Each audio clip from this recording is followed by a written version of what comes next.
una enfermedad,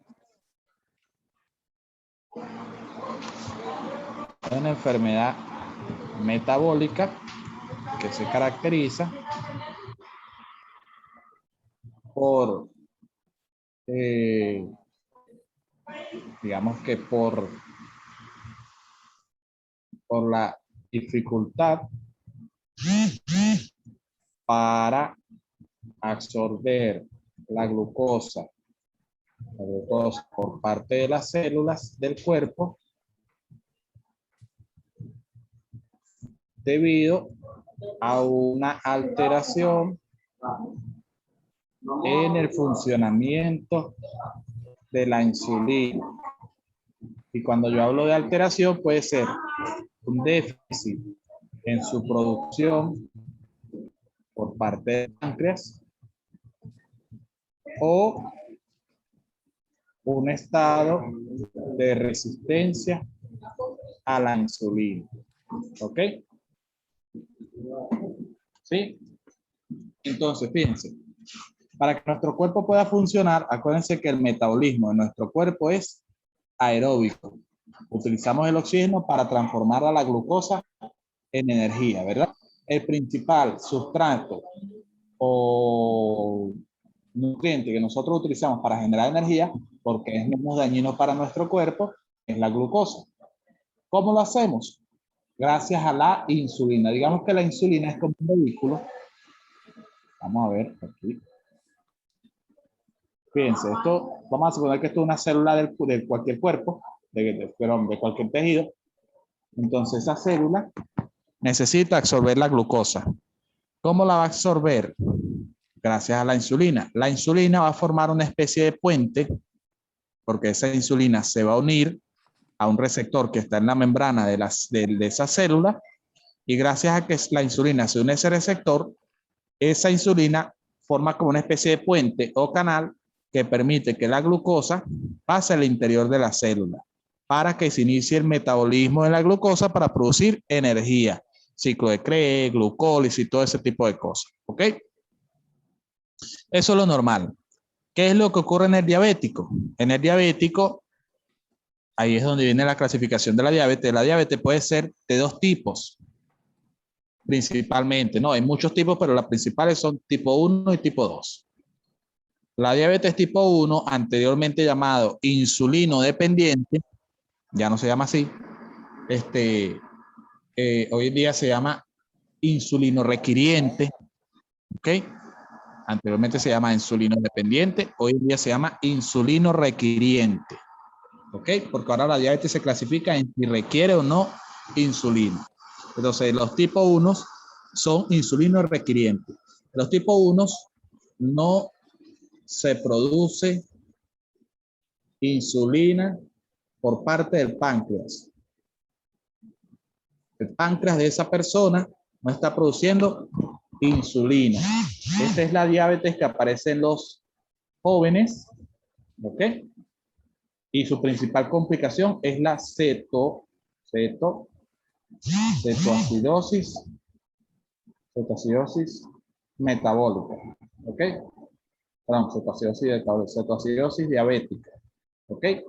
Esa es la principal complicación de esta diabetes. Entonces, tipo 1, no se produce insulina. Si no se produce insulina, no se puede absorber a la glucosa a nivel de las células. O sea, las células no pueden absorber la glucosa y no pueden desencadenar su metabolismo. ¿Ok? ¿Qué hacen las células? Las células vienen y dicen, bueno, mire, no estamos produciendo energía aparte de la glucosa. A partir de la glucosa, vamos a generar energía entonces usando algún otro tipo de nutriente, específicamente las grasas, ¿ok? El organismo dice, bueno, vamos a generar energía con las grasas, pero esas grasas, sí es verdad, cuando uno degrada las grasas, producen mucho más energía que cuando degrada la glucosa, pero cuando se degradan las grasas, el producto de desecho de ese proceso metabólico son los llamados cuerpos cetónicos, ¿ok? Los cuerpos cetónicos lo que van a hacer es disminuir el pH del cuerpo, ¿ok? Van a hacer que el pH sea mucho más ácido, ¿ok? Va a disminuir por debajo de 7.35, ¿ok? Y se produce la llamada cetoacidosis. ¿Por qué cetoacidosis? Porque el paciente entra en un estado de acidosis producto de la formación de cuerpos cetónicos. Por eso cetoacidosis diabética, ¿ok? ¿Sí me entendieron? Sí, profe. Y bueno, la insulina se produce a nivel del páncreas exocrino o endocrino. El páncreas endocrino. El páncreas, Ok. para los que no sepan, tiene dos porciones. Un páncreas exócrino, que es el que se encarga de producir el jugo pancreático que digiere los alimentos en el intestino, que es el que se libera, ese jugo pancreático se libera a nivel de la segunda porción del duodeno, y el páncreas endocrino, que está constituido por una serie de, qué palo de agua, por una serie de elementos llamados islotes de Langerhans, ¿ok? Islotes de Langerhans, eso mismo en histología. Los islotes de Langerhans están constituidos a su vez por tres grupos de células. Las células alfa, que son las que producen glucagón, las células alfa producen glucagón, y el glucagón es el encargado de disminuir la producción de insulina y a su vez almacenar la glucosa, ¿ok? Aumentar, perdón, disminuir los niveles de glucosa en sangre, el glucagón, ¿ok? Y las células beta de los islotes de Langerhans del páncreas producen insulina. Pregunta de examen. ¿Quién produce la insulina en el páncreas? Las células betas, ¿ok? Las células betas del páncreas. ¿Por qué? Ah, bueno, ¿por qué no? Porque ella la produce, porque le da la gana producir. Esas células, perdón, esa insulina lo que va a hacer es tratar de aumentar los niveles de glucosa en sangre para que esa glucosa sea aprovechada en las células, ¿ok? Y la tercera célula que se encuentra en los islotes de Langerhans es la célula delta, que es la que produce somatostatina, ¿ok? Entonces, si usted le preguntan, ¿dónde se produce la insulina? En las células beta del páncreas. ¿Dónde se ubican las células beta? En los islotes de Langerhans. ¿Qué porción del páncreas? Páncreas endocrino. ¿Y el páncreas exocrino que produce? Jugo pancreático que contiene enzimas digestivas y que se liberan en la segunda porción del duodeno. ¿Estamos claros con esto? Muy importante. Sí, Sí, profesor. sí, claro. No sabía. Clarísimo. Luego tenemos la diabetes tipo 2, o también llamada insulino resistente, o hoy en día llamada no insulino requiriente. Estos son los pacientes que no requieren de insulina, ¿sí? En este caso, el páncreas produce insulina, pero hay resistencia por parte de las células a la insulina, ¿ok? ¿Sí? Las células, esta célula resiste o inhibe, no tiene, vamos a decir que no tiene el receptor para la insulina en su membrana. Entonces la insulina, al no unirse a la membrana de la célula no aprovecha la glucosa, ¿ok? El páncreas produce insulina, pero esa insulina no es suficiente para absorber toda la glucosa, ¿ok? Y por eso es que aumenta los niveles de glucosa en sangre, se produce la diabetes tipo 2 o insulino resistente o no insulino requiriente. ¿Por qué digo no insulino requiriente? Porque en este caso el paciente se está produciendo insulina, no es necesario administrarle insulina, sino que hay que administrarle hipoglicemiantes, que ya vamos a hablar de esos hipoglicemiantes, ¿ok? Esta es la diabetes que le da mayormente a los adultos, ¿ok? Adultos y sobre todo los pacientes que son obesos. ¿Por qué en los obesos todavía no se sabe eso? ¿Vieron? Eso está todavía en estudios de por qué es más frecuente en los obesos. Y la principal complicación en estos pacientes es el estado hiperosmolar. Su profesor no debe saber ni qué es estado hiperosmolar. No cetóxico. No cetóxico, ¿ok? Este estado hiperosmolar, para que ustedes lo entiendan, hay que explicarles una clase completa de presiones sanguíneas y lo que es presión osmolar, presión ósmotica, todo ese verguero, ¿ok? Lo que hay que saber, lo que tienen que saber es que la principal complicación de diabetes tipo 2 es el estado hiperosmolar no cetóxico, ¿ok? Como les digo, esto su profesor no debe saber ni qué es eso. Muy bien, yo soy muy burlista, ¿oyeron? Ajá. Mejor aún. A ver. Bueno, eso principalmente con respecto a las diabetes. Van a buscar estos otros grupos de diabetes. Esto lo saben más los residentes de medicina interna, pero yo no me acuerdo mucho de eso. Que son las diabetes MODI, diabetes estacional y estacional y diabetes tipo 3. La diabetes tipo 3 ocurre en los pacientes con pancreatitis crónica. Esos son pacientes que tienen una pancreatitis, es decir, una inflamación del páncreas. La inflamación está intensa que destruye el páncreas, destruye los islotes de Langerhans y el páncreas pierde la función de producir insulina, ¿ok? En este caso es una diabetes tipo 3 o diabetes apancreática, ¿ok? La diabetes gestacional es una diabetes que aparece en una mujer embarazada que anteriormente no era diabética, es decir, una mujer normal quedó embarazada y empezó a presentar diabetes. Eso es una diabetes gestacional. La diabetes móvil la buscan, que no me acuerdo qué es lo que es. Y también está la diabetes insípida. La diabetes insípida es aquella en la cual no se produce, no tiene nada con diabetes, pero bueno, la llaman diabetes insípida, no se produce vasopresina o también llamada hormona antidiurética. ¿Ok? Sí, esas son las diabetes más comunes y las que más se preguntan. Muy importante, muy importante, muy importante. ¿Estamos claros? Sí, profe. Sí. Sí. Aunque Y así creo que como repaso, o sea, de forma rápida, ¿cuál sea la diferencia entre el diabetes tipo 1 y el tipo 2? Bueno, ahí la ven, fíjense, la diabetes tipo 1 se aparece en los jóvenes, la diabetes tipo 2 en los adultos y ancianos o adultos tercera edad. La diabetes tipo 1 se caracteriza porque no hay insulina. En la diabetes tipo 2 hay insulina, pero no es aprovechada por las células. La diabetes tipo 1, la principal complicación es la cetoacidosis diabética y la diabetes tipo 2, el estado hormonal de cetosis. ¿Ok? Muy claro, buenísimo. Profe, ¿y una diferencia entre la diabetes tipo 1 y tipo 3?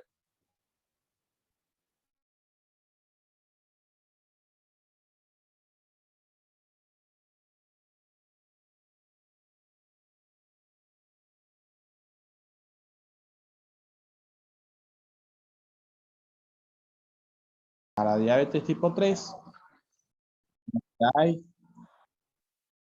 bueno, entonces... Problemas de problemas, pero ya todo ok. Ajá, la diabetes tipo 3 hay una destrucción del páncreas, ¿ok? Normalmente causada por una pancreatitis. Entonces, como se destruye el páncreas, se destruyen los islotes de Langerhans, no hay quien produzca la insulina por parte del páncreas, ¿ok? Pero como es producida, ese déficit de producción de insulina es producida secundaria a la destrucción del páncreas, se considera páncreas, diabetes tipo 3 o diabetes apancreática. ¿Estamos claros? Vale. sí. Tengo una duda. Sí. Todo esto de diabetes móvil gestacional y tipo 3 sigue siendo diabetes mellitus. Yes, ¿O es? Ok. yes. Todo es diabetes mellitus. Profe, y una pregunta. ¿Cuál sería la diferencia de la tipo 1 a la tipo 3, ya que el páncreas deja de producir insulina? Que la tipo 1 es congénita, es por una alteración genética, y la tipo 3 es secundaria a la destrucción del páncreas. Ah, ¿Estamos? ok, Ah, gracias. ah, ah. Ajá, ok, muy bien. Fíjense, signos y síntomas. Vamos a suponer, bueno, pasa que no, tendría que explicarle. Bueno, vamos a suponer, fíjense, si el paciente no está consumiendo glucosa, ¿verdad? O sea, las células no están aprovechando la glucosa, no están produciendo energía, ¿qué le va a pedir la célula al cuerpo? ¿O qué va a hacer el cuerpo para suplir eso? ¿Qué creen ustedes que va a hacer? ¿Qué le va a decir o qué va a tener el paciente?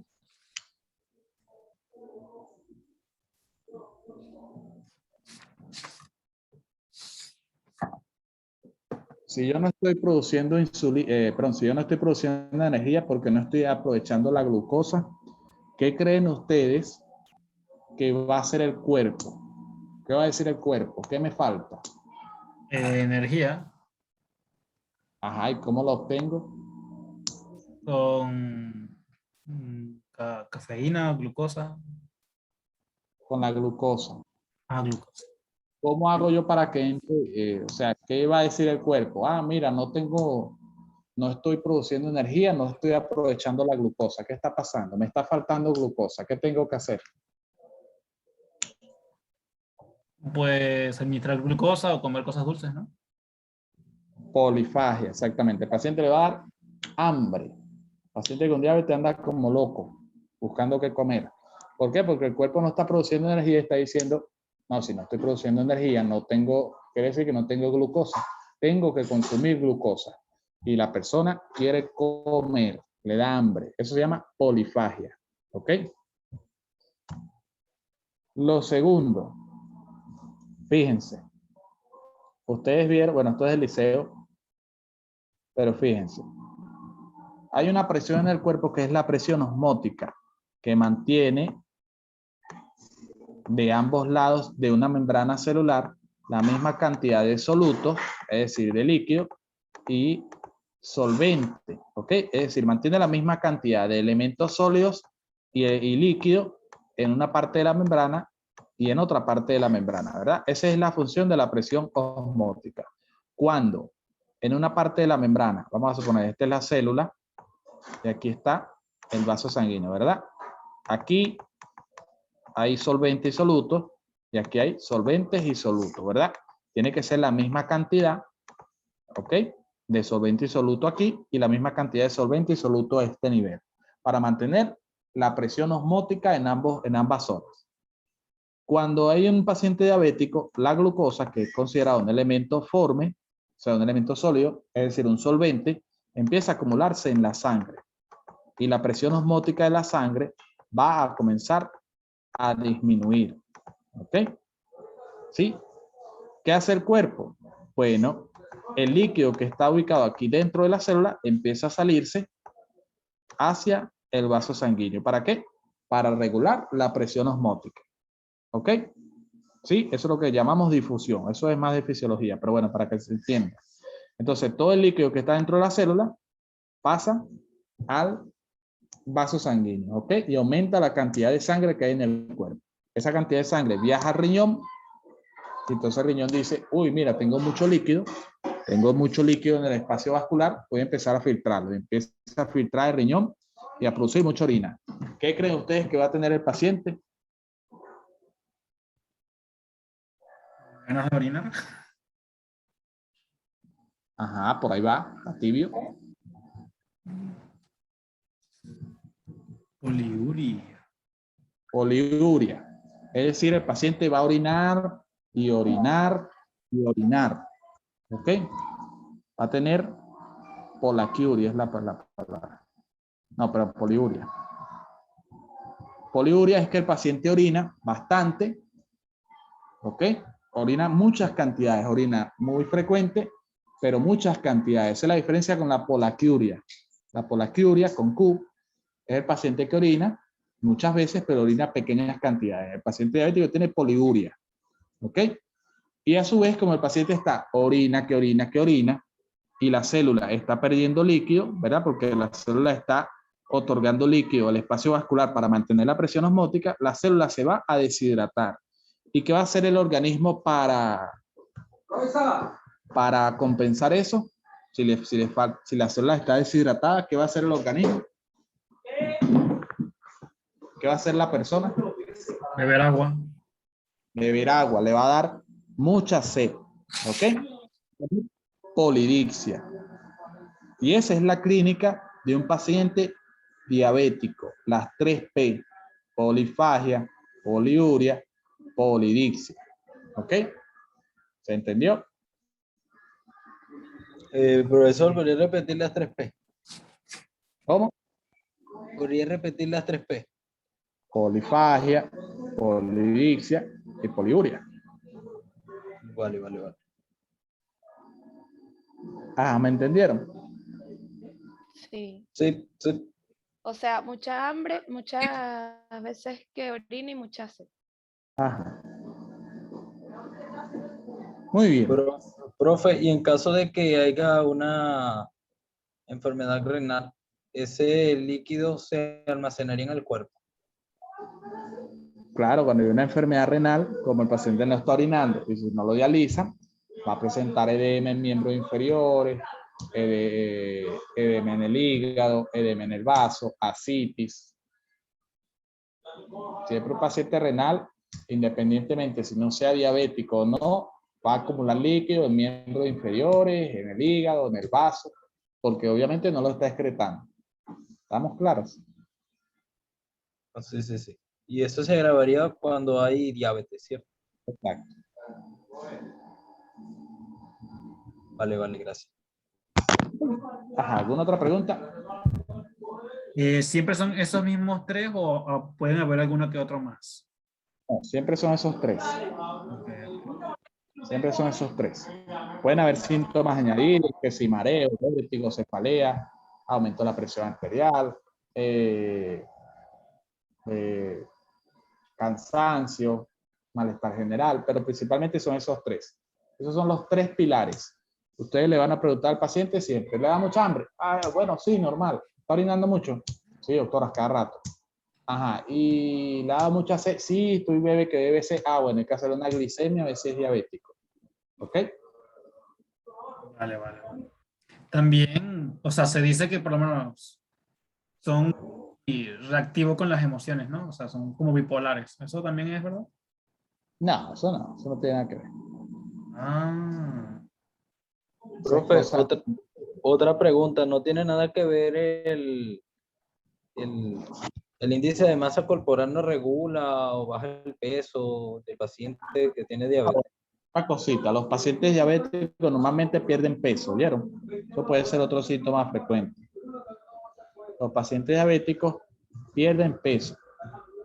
¿Por qué? Porque el organismo está buscando generar energía y lo que hace es utilizar los nutrientes que están almacenados en su cuerpo, específicamente la grasa y las proteínas de los músculos para producir energía. Entonces el paciente se pone flaco. Ay, doctor, los últimos meses he perdido 20 kilos.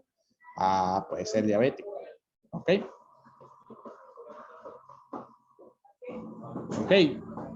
Ok, profe. sí, ok. Ajá. Ok. Muy bien.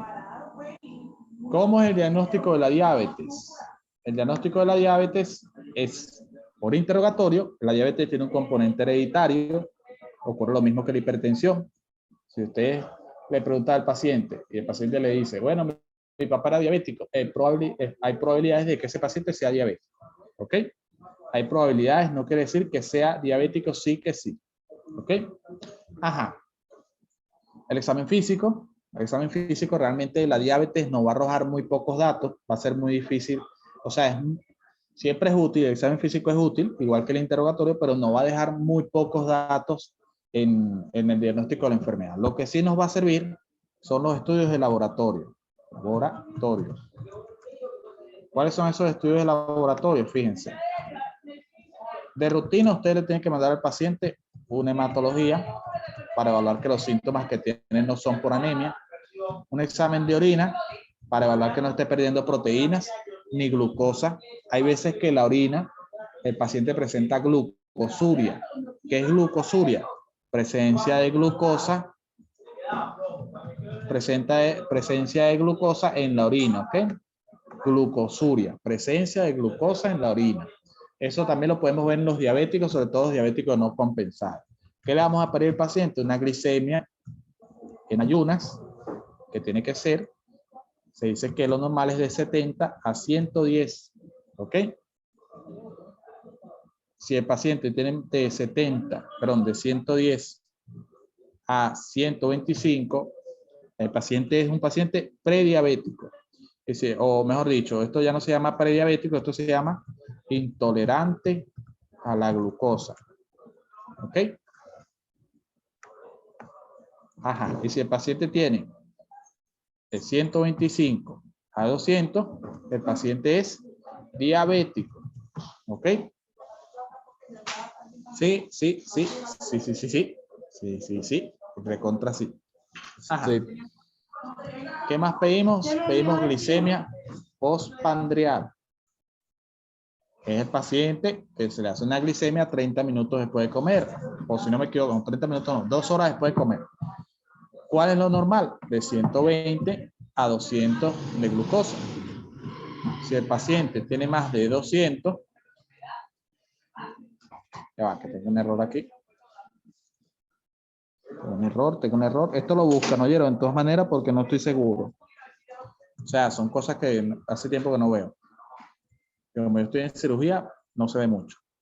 Estos pacientes, si no me equivoco, que tienen 120, 150, son los intolerantes a la glucosa. No, no, no. 120, 150 es lo normal. No, no, estoy pelado. 120 a 200 es lo normal. Estoy pelado, creo. Sí, estoy pelado. A ver, 120 a 150 es lo normal. De 150 a 200 es el paciente intolerante a la glucosa. Y el paciente que tenga más de 200 es un paciente diabético. ¿Ok? Sí, de todas maneras, esto lo buscan, ¿oyeron? Yo lo voy a buscar ahora y se los valores actualizados, ¿oyeron? Déjenme buscarlo y se los paso. Pero no estoy 100% seguro. Pero es más o menos así, ¿oyeron? Ajá. Vale, ¿Qué vale, más se profe. pide, perdón? Hemoglobina glicosilada. ¿Qué es la hemoglobina glicosilada?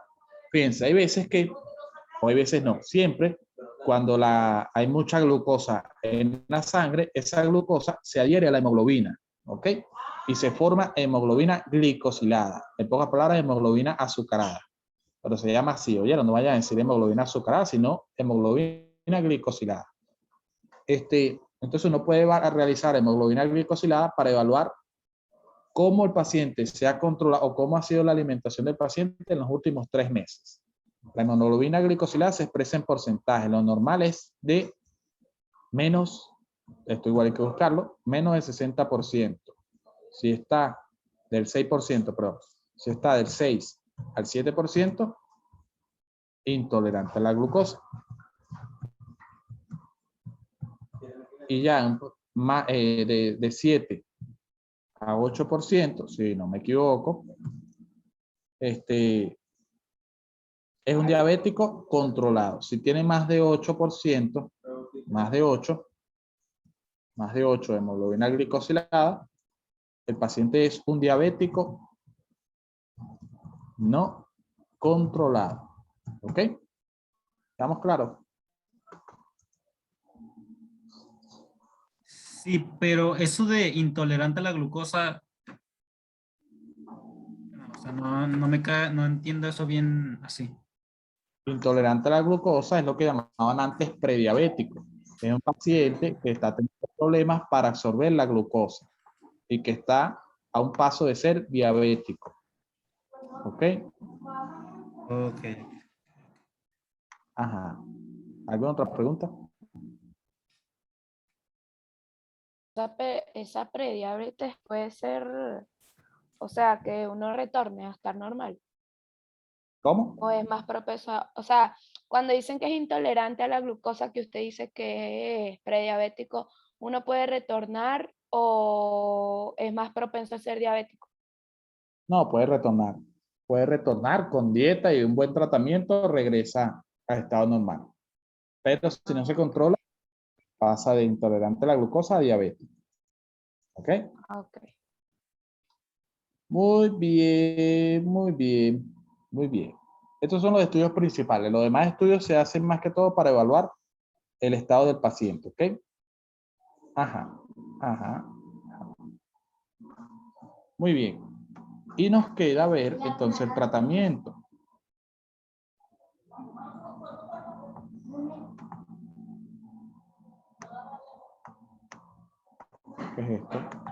¿Qué es esto?